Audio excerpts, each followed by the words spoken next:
Okay, this is very interesting. As you know that yesterday of us, when we came out of courthouse, was a lot of it was to do with the economy, about processes, etc. In the response by Manoa Kamikamica, I call him Deputy Prime Minister 1, the Deputy Prime Minister 1 did not address any of these issues. Instead, he chose to speak about the finances of Fiji first.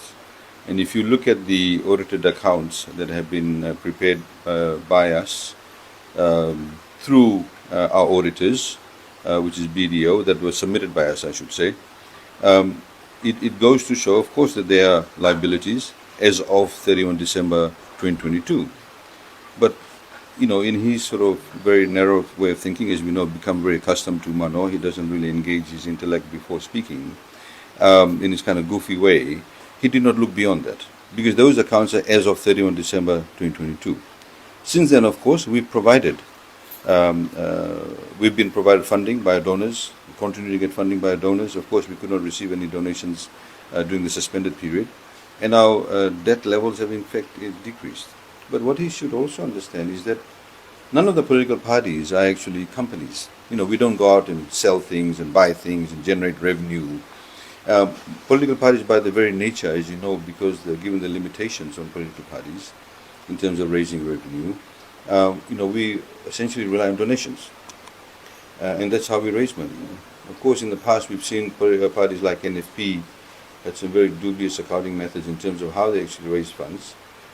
But if we follow his definition, then his main partner in the coalition government is also insolvent. If you look at let me just refer you to Sodelpa's accounts.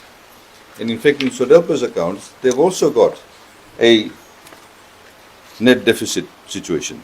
And in fact, the auditors, and interestingly enough, this actual audit account is signed 26 April 2022, when really it should be as of 31 December 2022. This is signed 26 April 2022. So did the Sodolpa auditors sign it many months before the end of the financial period that they're supposed to audit?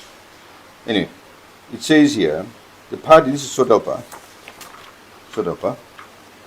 the auditor says, the party incurred significant payables in the recent months. During the year ended 31 December 2022, the party incurred our liabilities to the amount of $297,431. There is uncertainty with the party generating adequate cash flows to meet its commitments and obligations as and when they fall due. This is the auditor's wording in respect of Sodelpa. And Manoa just struck a deal with them yesterday.